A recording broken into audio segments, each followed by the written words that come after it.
If you're listening to this podcast, it means you're hungry. Hungry for change, hungry for growth, and ready to have a major breakthrough in your business. As a partner or founder in more than a dozen businesses that do more than $5 billion in revenue each year, Tony Robbins has learned from the best in the world, the Steve Wyns, Mark Benioffs, and Peter Gubers, what it takes to be successful. Whether you've been in business for decades or are just getting started, it's important to get help from someone who's been there, someone who's going to coach you through it. That's why Tony is offering a free one-on-one business strategy session from one of his top business strategists, a $600 value, completely free, no strings attached. If you're listening right now, go to TonyRobbins.com/CEO and sign up for a free session with a Tony Robbins trained business strategist who's helped business owners just like you to overcome their obstacles and set them on the path to success. In a world where 96% of businesses fail after 10 years, you must know how to anticipate and how to take advantage. Take advantage of this offer today.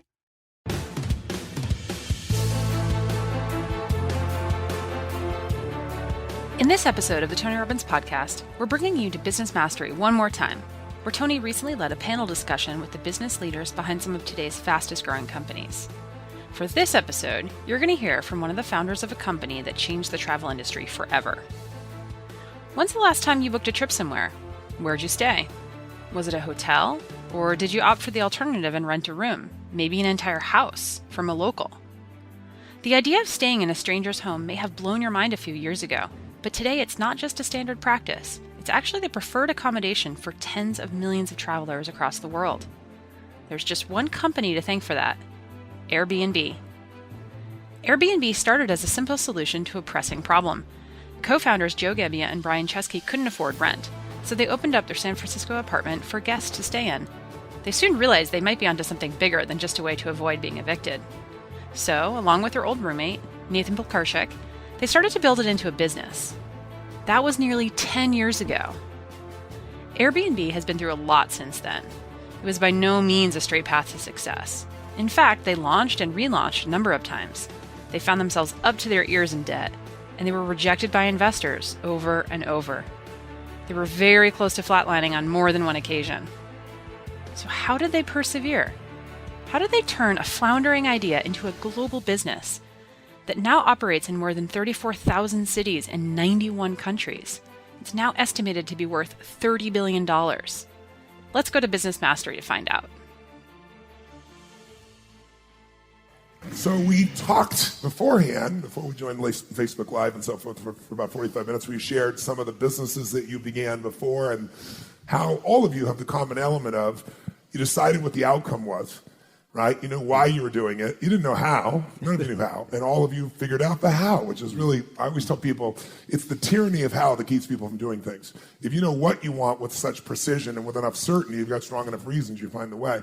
But let's talk about how Airbnb started. Will you share some of the story? Start with, if you would, the dilemma you found yourself in and losing a roommate and how this came about. Oh my goodness. Well, as you saw, our mission is to create community so that anyone can belong anywhere. So that when you travel anywhere in the world, you can move from feeling like an outsider to feeling like an insider. And we do that through great design, through community and the guest-host relationship, and the platform that offers homes anywhere you travel in 191 countries. Yes. So where we are today started with very humble beginnings. It was October of 2007, and I convinced my friend from college, Brian Chesky, to move from Los Angeles to San Francisco. I had this premonition that if you ever put us in the same room, we could create something big together. We had proved that on campus, and now as out in the real world, I really wanted to find out what we could do. So he moves to San Francisco. We both quit our jobs at the same time, and there's all this excitement in the air of what are we going to come up with? What could we possibly create? And all of a sudden, this letter comes in the mail from the landlord. And I'll never forget what it says. It says, "Dear Joe, your rent is now 25% higher." So I go to Brian and we run to our online bank accounts, and suddenly we look and see that we have a math problem. The rent went like this and our paychecks went like this. We have literally just a few weeks to figure out how to save our apartment. So we put our thinking caps on and we came up with a bunch of harebrained ideas. And one day I'm sitting in the living room and I'm looking at the website for a design conference coming to San Francisco. And on the webpage it says, all hotels sold out. I'm thinking, man, that's a bummer. You know, people come in last minute, and I look up around the living room, and I think, we have all this extra space. What if we just hosted people during the conference who need a place to stay? So I pull an airbed out of the closet, blow it up, send a note to Brian, say, hey, Brian, what do you think about this? He loved it. And together we said, well, let's think about a whole experience. We could host 3 designers. We could go get 2 more airbeds and actually cook breakfast for the guests, pick them up from the airport, give them a subway pass in San Francisco, maybe a map to the city. And before we knew it, in about a week or so, we had this concept that was not a bed and breakfast. This was an airbed and breakfast. That's awesome. That's really awesome. So we make this website in just a week or so. We put it out there, and nobody knew it existed, first of all. So I'll remember one night we went to bed, and we emailed all of the blogs covering this big conference. I'd never gotten press before. None of us, neither Brian or I, had ever gotten any publicity. The next morning, we wake up, and we are literally on the top of all these very well-read design blogs. It felt like Christmas morning. Like you wake up and you come down, and oh my God, literally the headlines were like, need a place to crash? Network in your jams at Brian and Joe's San Francisco loft at the Airbed and Breakfast. It literally went from this kind of just idea to suddenly people are talking about it on these international blogs in a matter of 2 weeks. Wow. So we had people contacting us from around the world. People sent us their resumes, their design portfolios. One guy tracked down my cell phone number, left me a bunch of voicemails. So we ended up choosing 3 guests, Kat, Amol, and Michael. They stayed with us for a couple days, and something really special happened. The first is we got to provide hospitality to them. The second is they got to feel like they belonged in San Francisco, because we took them around to our favorite restaurants, they met our friends, and the third thing is we became economically empowered as a result. We made about $1,000, and we saved our apartment. Wow. And how long, you give me a hand for that for starts, it's incredible. Now, so you hear something like that, and people's assumption is, and then it just took off from there. I assume that wasn't quite how it worked out. It took about a month or so, and then it just took off like a rocket ship. It was quite the opposite of if you build it, they will come. We built it, and they didn't come. It took many, many years, and there's an old saying in the company that we launched 5 times, but nobody knew. Yeah. It was finally the 6th time that people actually picked up on it. And what was different? Or was it the accumulation? With each time we tried a path, we ran into a dead end, and we said, well, we're not quitting. Yeah. Let's just turn around, come back, and try a different approach. So to give us an example, what was one of the early approaches that didn't work? So the original concept for Airbnb was airbeds for conferences. We thought the whole opportunity was people need to sleep on airbeds when they travel to conferences. And we tried it next for South by Southwest in 2008. And we had all of 2 people stay on the site. Oh my God. We thought that was where you go as a tech company to catapult into the atmosphere of the tech world, right? Twitter and Foursquare and all the other greats had started there. So we thought, this gives us our big chance. We're going to relaunch again, and it's just going to take off like a rocket ship. It did not. And so we backpedaled and said, well, maybe this is more about travel. Maybe this isn't about the event. Maybe it's just you want to travel anywhere at any time.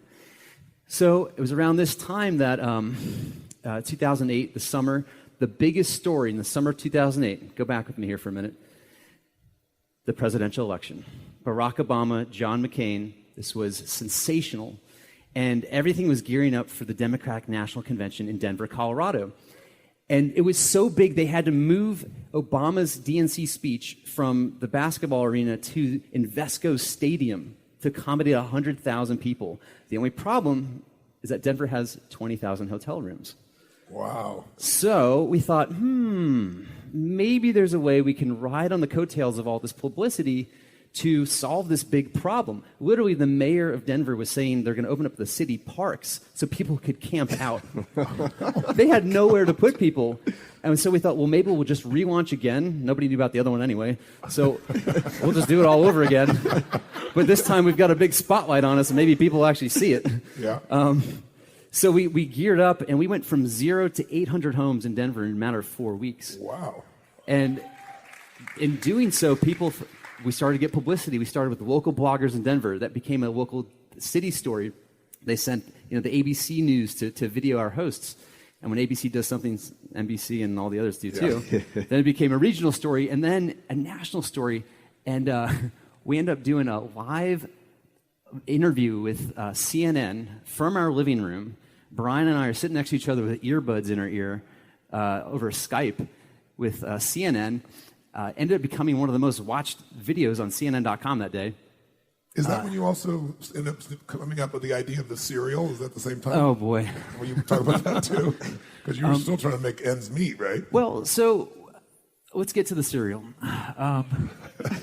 We launched for the DNC, and that was a magic moment because at that point, we'd helped a few hundred people stay in Denver, and the numbers shot to the roof. We went from 0 to a lot right overnight, and we thought, this is our rocket ship to the moon. Yeah. However, there's not a political convention every weekend, and so things came crashing. Sales went up. Back down.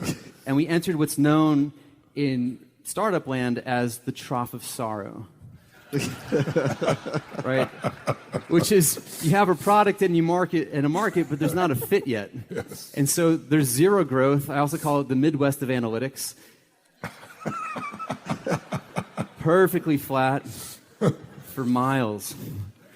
It can last for months, sometimes years. And it's in the trough of sorrow that I feel like the only way you can get out of it is just through sheer creativity. So we're deep in the trough, and late one night in the kitchen, Brian and I are just trying to keep each other's hopes up at this point, just trying to keep our spirits high.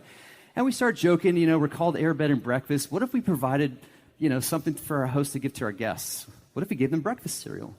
And it's now October of 2008, at the height, the peak of Obama mania. And we thought, well, what if we made Obama cereal? Well, why not? That would be called Obama O's. Right? The breakfast of change. You hope.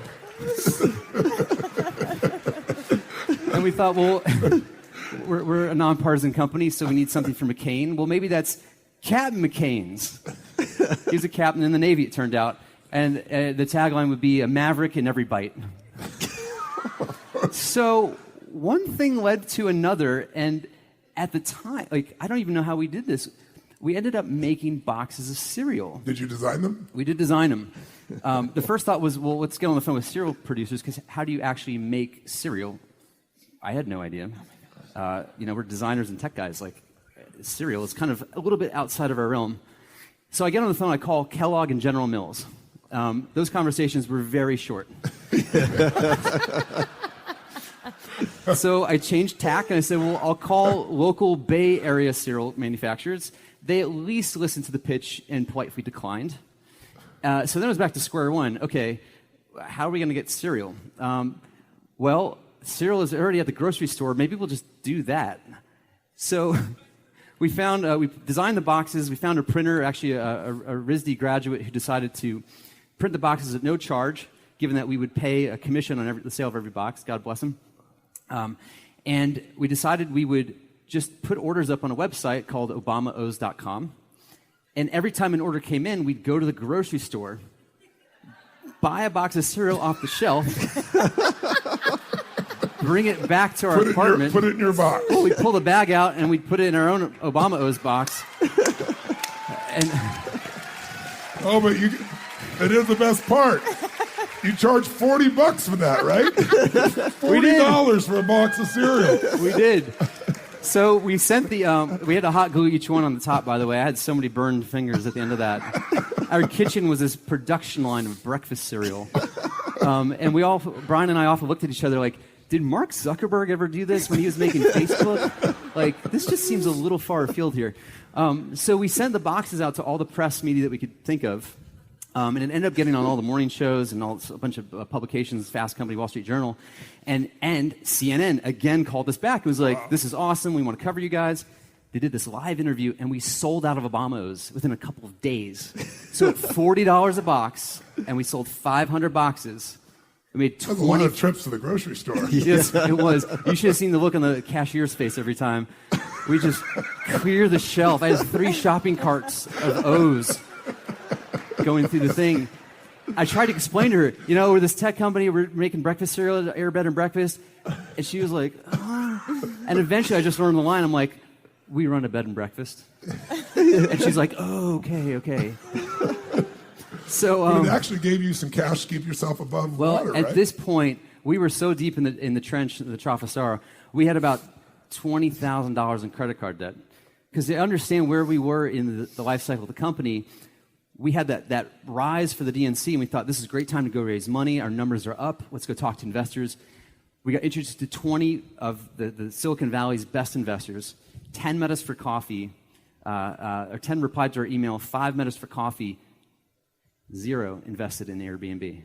And we faced every kind of rejection that you could imagine from really incredible people who picked big winners. And I learned in that moment that rejection is an invitation. Rejection is an invitation to keep going. That's really good. And as everyone up here knows, you can accept it or not, right? Yes. It's up to you as an entrepreneur to say, like, awesome, thanks for the invitation, I accept it, I'm going to keep going. Yeah. So here we are. We kept going to the tune of raising a round of money. We lightheartedly call it the Visa round. Though I don't think Visa knew about it. And we maxed out a bunch of credit cards. We had baseball card folders. Instead of baseball cards, we actually had credit cards in it. And I don't know if I recommend that or not. It was very high anxiety, very high stress to wake up every morning. So all this to say that we made cereal not with zero budget, but with negative $20,000 budget. But you paid off the $20,000 with the cereal. So the cereal just got us back to zero, which was great. Let's have a hand for that. That's pretty awesome. That's pretty awesome. When you hear about various businesses initially, especially with the changes we've had in the last 20, 25 years of the web, is, a lot of things just sound crazy in the beginning, like you can't. And part of that is like, whether it be shoes or glasses, I need to have an experience of it, right? And you're asking people to have a stranger come stay in their home that they don't know, could be psychotic, right? Or the people I'm going to know could be psychotic. I can see how investors might hesitate before you prove that. But let's just talk about trust, because what all three of you have done, and what I attempt to do, and I think all great entrepreneurs are really doing, is finding a way to add more value so consistently that it isn't just a sales pitch, that these people will deliver for me consistently, and it builds that trust, and that's what builds raving fans. How do you build trust to connect people who don't know each other, and where we as a society are constantly taught, don't trust a stranger, but invite them in your house and sleep with them, or something like that? You're exactly right. I mean, all those conversations. Was that the biggest obstacle? What was that outside of economics? Our biggest obstacle was a bias that we've all been taught since we were kids. Yes. That strangers equal danger. Perfect description. We had to overcome. Someone likes danger out there, clearly. So, we had to overcome not only marketplace dynamics and all the, points of a startup, but we also had to figure out how to overcome an age-old bias that's been ingrained in all of us. And the only way, that I can sum it up is that because there were other companies like ours in 2008. We weren't the only people out there. So besides... That was a question I want to ask. Were you first online selling glasses? We weren't the very first. You weren't the very first. Okay, cool. We were the only ones to get scale, though. Okay, got it. Go ahead, I'm so sorry. No. We had, there was many competitors, many players at our same level. And so it begs the question, luck and timing aside, which there's plenty, why did ours eventually take off? And I look back and I think, all things being equal, what we fell back on is design. That was our background, right? That's what we knew, like how to design an experience. And when I say design, I want to clarify that, because it's not the look and feel of something. It's the whole experience. It's the whole end-to-end experience, what you get so well. Yeah. And so we just applied the same way that you think about, a SoulCycle experience or Warby Parker retail experience. We thought, well, what's the end-to-end experience that we want for our guests and for our hosts? Yes. And through that, how do we find where trust is the lowest and inject that with personality, inject that with reputation, inject that with good design? Yes. Tell us some of the ways you did that. How did you, first of all, reputation management was a huge part of it. Yes, give a hand for sure. Yeah. How did you break through that barrier? What were the steps that you guys took to get it where people all over the world, 1 million people, were willing to go and stay in people's homes on New Year's? Not bad. Well, we learned very quickly that proper reputation system was key to building trust. Okay. Right? Making sure that there was a system in place so that people could openly and honestly talk about their experience in such a way where, as with every review that got added to the site, it made it that much more possible for somebody who was resisting the idea to be like, oh, there's 12 people kind of like me who had a great experience. Yeah, I'll give this a shot. So enough social proof. Because normally I think you talked about the fact that people only wanted to visit with somebody they liked. They look at the picture or try and get something of that nature. Is that true? Can you clarify that for me? Well, I think what's important is that when there's an exchange back and forth, that people who open up a little bit more about themselves than usual end up creating that connection, right? If somebody just messaged somebody and said, yo, yeah, they didn't get much of a response back. And actually what we've learned through the data that is if they message with a really long rambling thing like, oh, let me tell you about the issues I have with my mother, people I'm going to come stay at your house. Also didn't reply. There's that kind of like sweet spot of exchange of like, hey, love the art on your walls. I'm coming for vacation with my family.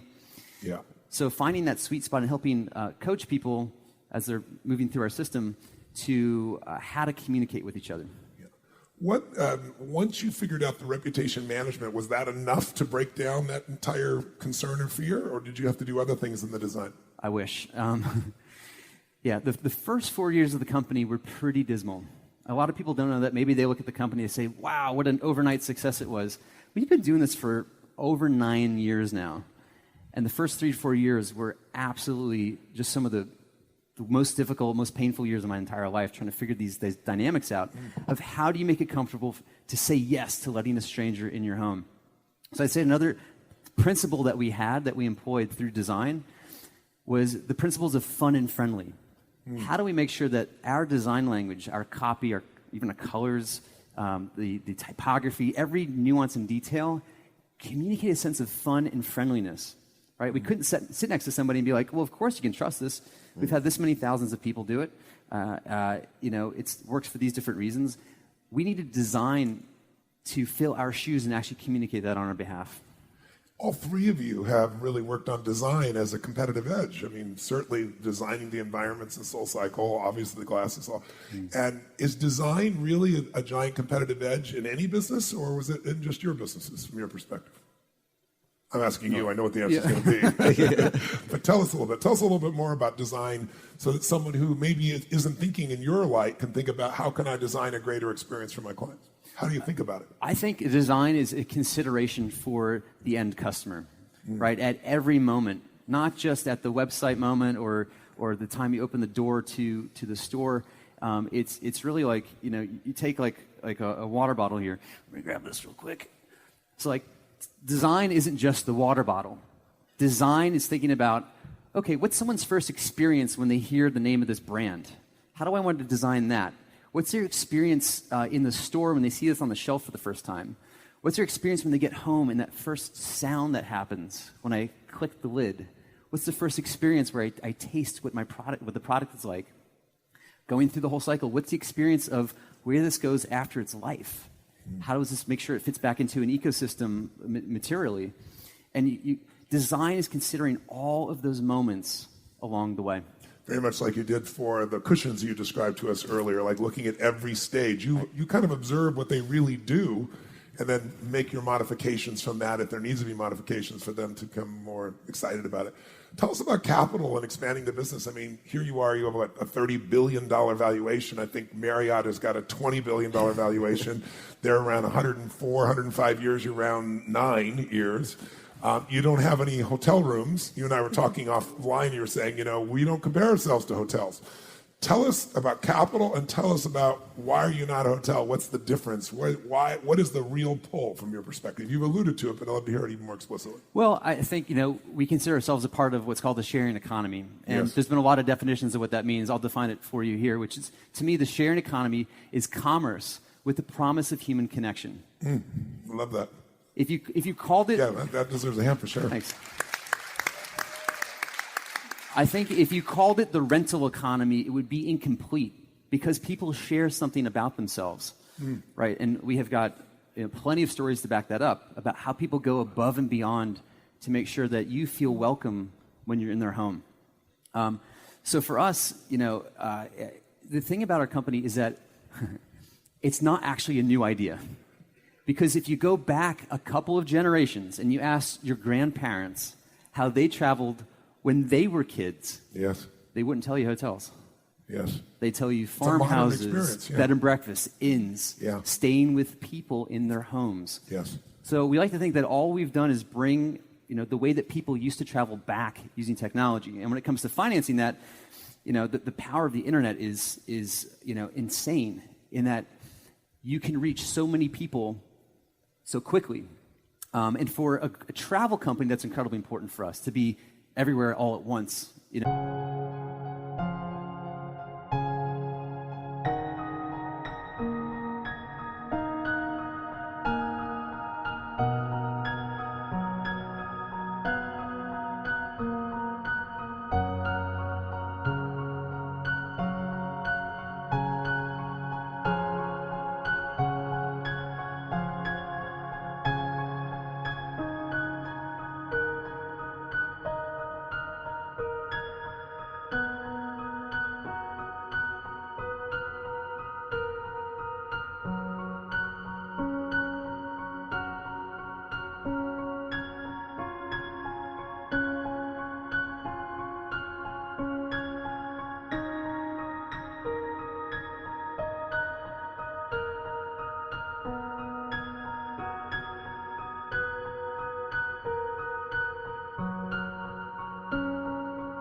If you put up a search bar, you better have products on the shelf when people go and search for a city. Right. So for us, expansion and growth very quickly was absolutely important, not just for the sake of growth, but to make sure we had community all over the world. So when you wanted to travel somewhere, we had options for you. And part of the beauty is the experience of someone taking you through their hometown. Like you described that. You took them to your friends. You took them to the local bar. They aren't, as your ad describes, right? You're not going and traveling there. You're going and experiencing it there. But there've got to be some hiccups along the way with the number of people that you're dealing with. How do you deal with the crazy-ass host? How do you deal with the crazy guest? I mean, it's got to happen. How often does it happen? How do you deal with it? Or what if it doesn't happen as often, why not with that many types of numbers? I'm not sure which one's real. Well, we've done right now over 130 million guest stays globally. That's incredible. That's incredible. And the number and only 129 million were really well, less than a fraction of a percent have been problematic. Wow. And why do you think that is? I think that there's something that changes when you enter somebody's home. So you think the guests themselves, they know they're entering somebody's home, and so we all have a different set of filters? I think there's some universal principles of hospitality. No matter what culture you're in, where you are in the world, there are some sometimes ancient kind of laws of hospitality going back to Greek culture or some old Indian culture around Atiti Devo Bhava, which is the guest is God. Yes. There's Pashtunwali in Pakistan. And there's these kind of ancient codes of ethics of how to treat other people in your home that I think are still a part of us today. That's beautiful. Beautiful. Let's go for some questions. Let's start with questions here for Joe, and then we'll go for the group as a whole. How about this young lady back here? Yes, ma'am. I'm Megan Draper from Salt Lake City, Utah. Megan. Hello. First of all, this is my very first Tony Robbins experience, and I am it's like love at first sight. I'm in, I'm ready, this is amazing. So my question for you with the Airbnb is, I'm an avid NPR listener, and they just had a story about people renting each other's washing machines, washers and dryers while they're not home. So there's this huge market, it sounds like, from your experience with Airbnb being so successful, that there's a huge market for people wanting to use your stuff while you're not using it, right? So even in your ad, you didn't ever show the homes or you were showing all the people, So I think that's amazing that the company's all about people and connecting with people. So my question is, what's next? Are people going to start renting out their lawnmowers while you're not using them? What do you see coming next? Well, thank you for your question. I think that there is this ideal that we've unlocked or been a part of unlocking, which is that there's a lot of stuff in the world that sits idle. There's a lot of idle resources that go to waste every single day. And there's literally, since 2008, there are thousands of companies that have started leveraging principles of the sharing economy, of how to bring people together around those underutilized assets or rooms or cars or lawnmowers or tools. And I've had the fortune of seeing these companies when I get to travel. I have to share one of the most interesting ones that I saw that was culturally relevant was in Korea, which is, I think, very far ahead in regards to sharing economy. The city of Seoul actually has a department just focused on bringing the sharing economy principles into the infrastructure of how they run the city government. Wow. But there's actually a startup in Seoul that connects people who are applying for a job with people who have nice suits in their closet. Wow. Because in their culture, that's a really important thing, is that you go in with a very nice suit, but it's kind of a catch-22. If I don't have a job, maybe I can't afford the suit. So there's actually a sharing economy company that connects you around something that's just sitting idle in your closet. So I sure hope that there's more entrepreneurs around the world that are spotting local opportunities in cities or countries that they can connect, guest and host with, things that people really need. Beautiful. Thank you. All the way back in the red shirt, all the way back there. Yes, sir. Great service. AirBnB is awesome. We've used it several times. Thank you. It's actually was life-changing for somebody who we were allowing to rent one of our properties out, and she was making some money. She had cystic fibrosis. She got her lung transplant. It was really cool. Very nice. And then we got the letter in the mail from the city of Monterey saying, no, you can't do that. So that's been our experience and a big problem. How are you dealing with that, and what's the future of the regulations? It's a great question. I think there's a number of companies, in addition to ours, that have stewarded technologies or new software systems into cities or civic settings that don't move as quickly, right, as the internet or as the technology does. So there's always going to be catch-up the to Uber do. effect, right? So Sure. You've seen it them probably as much as anyone. So I think what we've learned is that when we can sit down with cities and explain what it is that we do, how it benefits the constituents of that city, and ultimately through some practical matters like tax revenue, how it actually benefits the city, they're very willing to listen. And there are a lot of cities around the world who are getting it, Paris and London, a lot of cities throughout the U.S., Asia, and Europe. So I think there's still some work to do in certain parts of the world, but like the genie's out of the bottle. This is an idea whose time has come. 130 million people have said yes. I don't think we're going back to the way that it was. So what's important to us is that we work collaboratively with cities to help them understand and then figure out some of the details together. Great. One more for here. Yes, ma'am. Right here in the black. Thank you. Thank you so much. First of all, I'm a big fan of all of you, especially you, because I'm also from San Francisco in tech.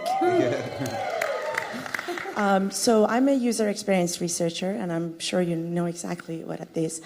And my background is tech and science, and the reason I'm here, this is pretty much my first exposure to business.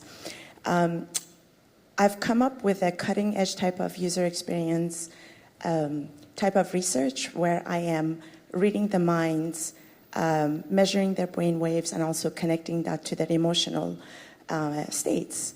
And this is something that I'm also working on my dissertation, which is I'm done hopefully in a few months, in the field of neuroinformation science. Now, my question is, I really look up to you guys who sort of have this idea, have this gut feeling that I also have.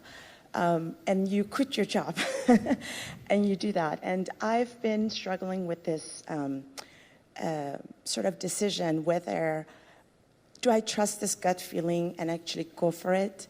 I don't need a lot of capital. All I need is a kick-ass laptop. Everything else is in my own head. And I've established the whole research plan, everything, and also the data analysis of the neuroscience path.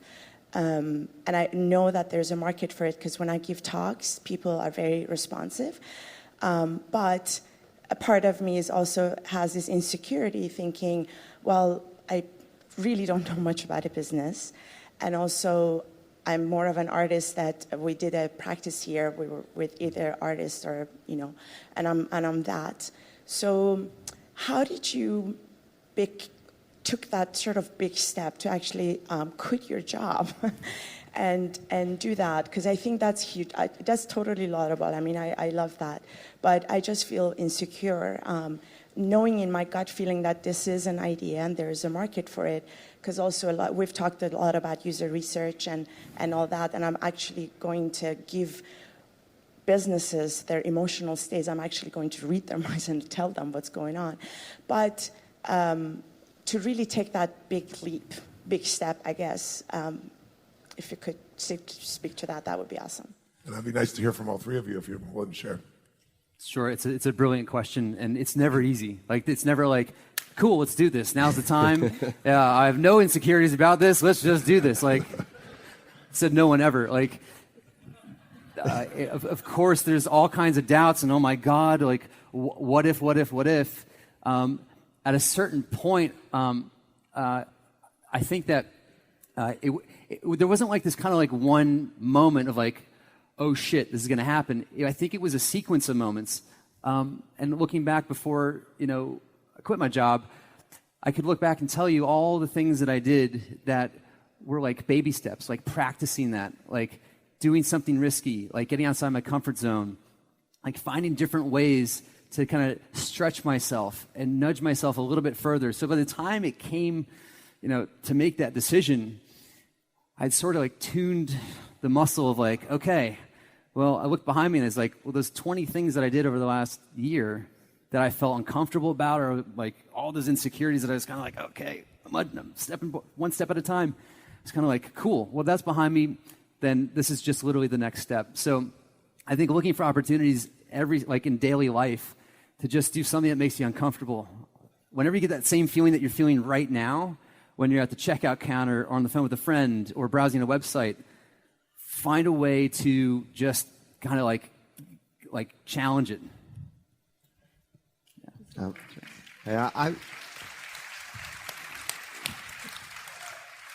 Just to add to that a little bit, when we were starting Warby Parker, first thing was that we were full-time students, so we weren't foregoing a salary. I think it would have been a very bold and risky move if we quit our jobs to immediately go after this opportunity without some proof.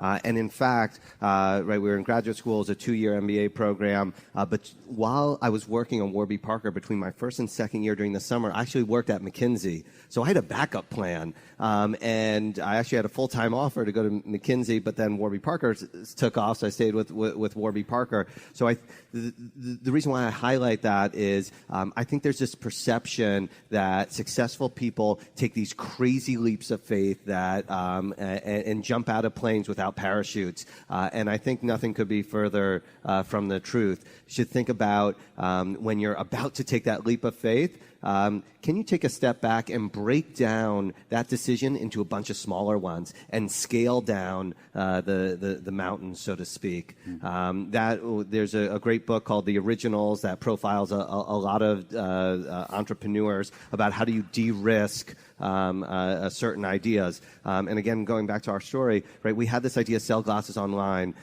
We did a bunch of customer research before we started investing money in it. Then we sort of said, we're going to invest this amount. What do we need to continue to invest more money and time into this idea? And I break it down into a process like that.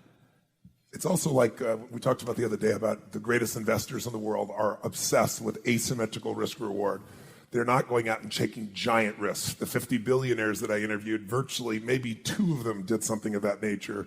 48 of them were all saying, how do I take the least amount of risk for the greatest reward? Which if you listen and watch all these heads bouncing here, that really is the secret. Because taking too many large risks, no matter who you are, you're going to find yourself in a challenge. Even Richard Branson's a dear friend of mine, and Richard is one of the most crazy human beings in the world, taking giant risks with his life, but not in business. He'll take it with his life. He'll get in a balloon. He'll do anything, right? Not a few weeks ago, he's mountain biking, almost got killed. He's just crazy as hell. But his first question in business is, how do we protect the downside? Always. He was sharing with me that when he built Virgin, which he just sold Virgin America, by the way, to Alaska Airlines, I guess, in the last week or 2 here. But when he originally built Virgin, he literally took 2 years, very much in a similar thing, and his biggest piece was, where's my biggest risk? Well, it's buying these frickin' planes from Boeing. So he literally took 2 years and negotiated a deal that if in the first 3 years he went out of business, he could return the planes and have no limitation, no cost, no liability. So no downside, only upside. And that mindset is probably the smartest mindset I've found economically, and business is economics as much as is our emotion and our psyche and the people. It's also the financial structure to make sense that's there too. Did you want to add anything to this as well? I would just want to echo what Neil said. You know, when I started working with SoulCycle, I had a full-time gig over at Equinox, and I was so in love with it, and I was so passionate about the opportunity. I was figuring out a way to do both. And I think what Neil said is really smart. You've got sort of one plan, and it sounds like you're so passionate and you're so clear on where the opportunity is. How can you kind of work your way along both, and then figuring out what those checkpoints are of where you sort of, you know, you go in and like I went in and I just said, that's it. I'm giving this 16 hours and I'm giving you 10 hours, so now I need to be over doing this. And can you work your way up to it? Because the passion that I hear that you have for this and the clarity that you have around the opportunity in front of you, I think it would be a complete shame to let those insecurities dominate your mind and not start to take some of those steps. Cool. Thank you. Thank you so much. Thank you. And thank you so much, Tony, for this. This is amazing. You're welcome. Thank you so much. 3 more questions. They can be for anybody here. We'll wrap up. All right.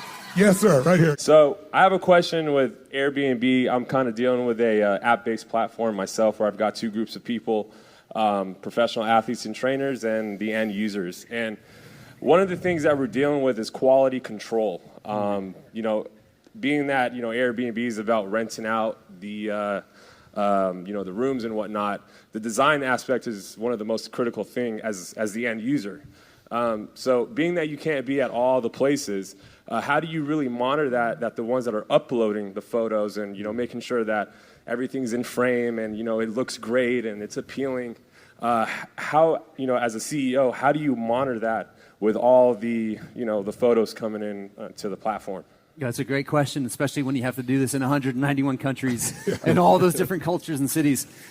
We learned a couple of things. The first was we created hospitality standards.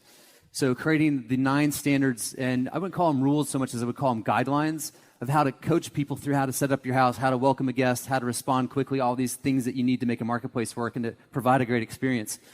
That was a little bit more obvious. The second one was less obvious, and this came through, I think, just looking at our site in the early days and seeing how our early hosts didn't quite know how to take a great photo. Let's just say that. And so the places that we had weren't that desirable to want to even stay in. And so nobody was booking them. Surprise. And we thought, well, gee, we're design guys. I've done photography my whole life. What if we just rented a camera, went to our biggest market at the time, it was New York, and just took photos at no charge? And so we did exactly that. We went to New York, rented a camera, went door to door throughout Manhattan and Brooklyn. We'd email the host in advance and say, hey, co-founder, I'd love to come by tomorrow. And we have a professional photographer too. And then you'd knock on the door and be like, hi, I'm Joe. And I'm also the photographer. And they'd kind of be like, what's going on here? Founder photographer. We'd take these photos, and a couple of things happened. The first is that talk about building trust with your customers. Never before had anyone met somebody from a website they signed up for to come take free photos of their place so they could get more bookings.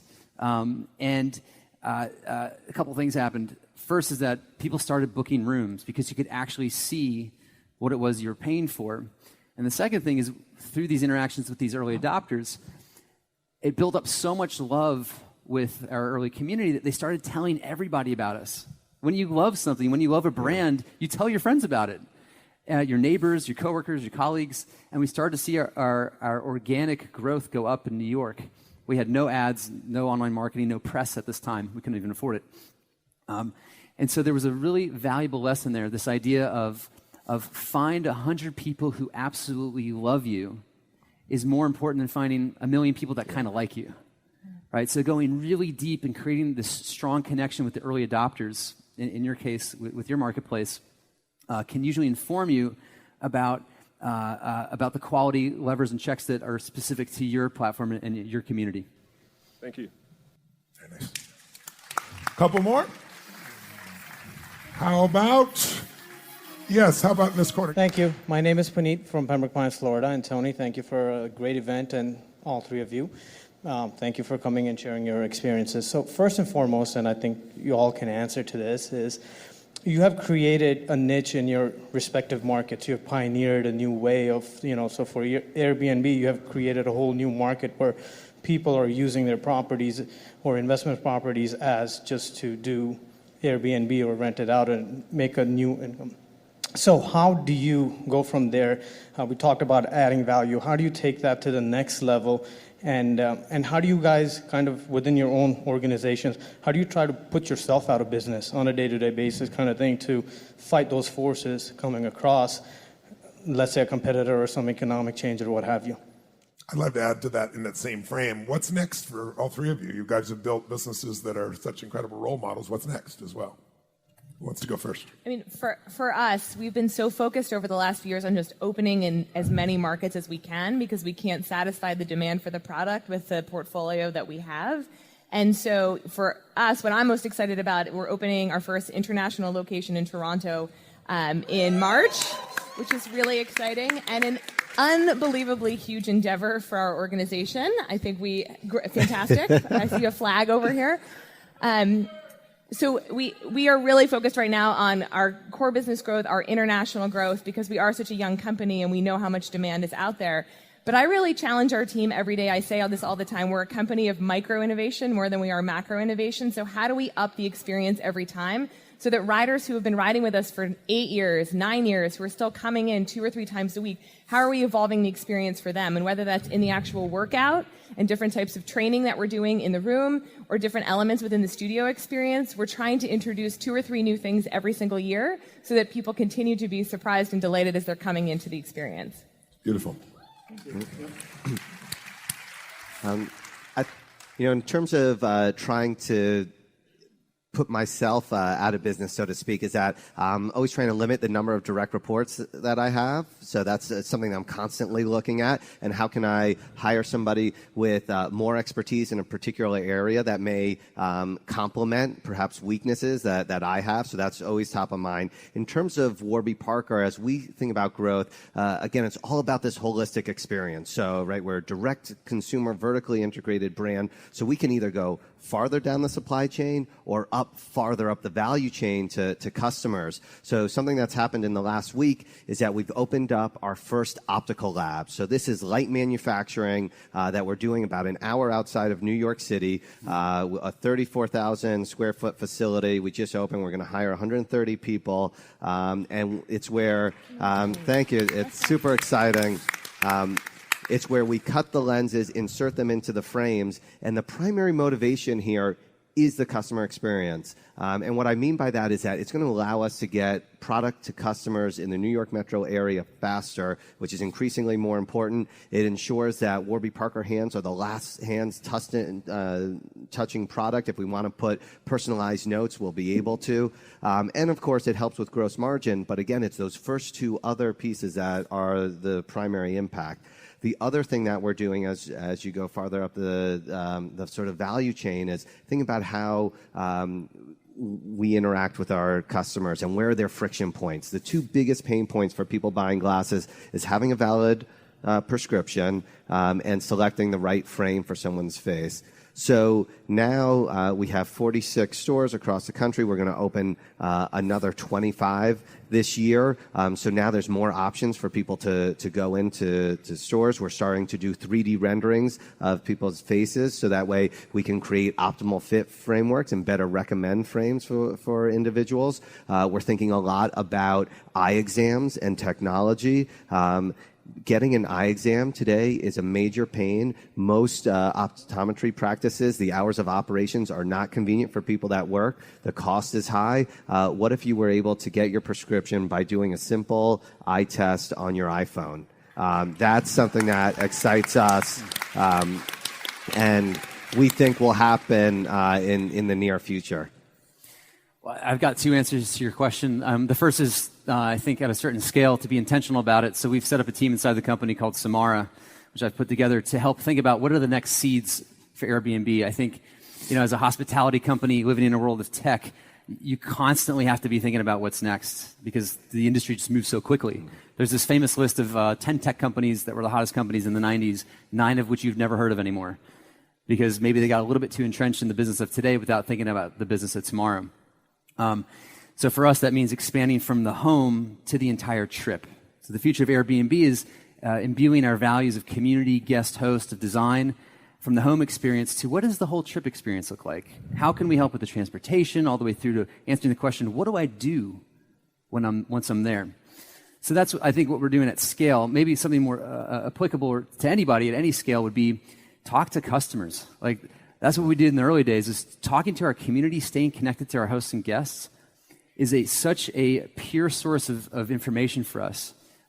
We can piece things together that we might not otherwise spot on our own, but by talking and staying connected to our community, they often tell us things that we never would have thought of. For example, we had hosts who wanted to offer experiences to guests when they traveled to a certain city. So if you go to like Park City, Utah, a host would take you skiing on trails that only the host knew about, like the locals go on.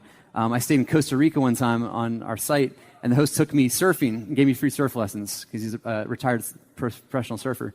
And so we sort of saw like how hosts were wanting to offer these experiences, but there was no way to actually organize it. They were kind of putting it in the listing of their home. It was very hard. So eventually we've pulled it out now, and there's a whole new service of just around experiences. And that really, the lineage of that goes back to listening to our community. If you think about it, there's two businesses you've always got to be managing: the business you're in and the business you're becoming. If you're only managing the business you're in, there's no future, and you're going to get eclipsed by somebody who innovates. If you manage the business you want to be and you don't manage the business you're in, you're going to have a cash flow problem. And I really think all businesses have to be thinking about that constantly to be able to grow and achieve.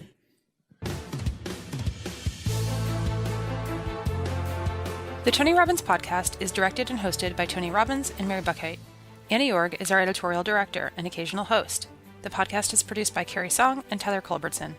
Jamie Carvajal and Adriel De La Torre are our digital editors. Special thanks to Diane Adcock for her creative review. Copyright Robbins Research International.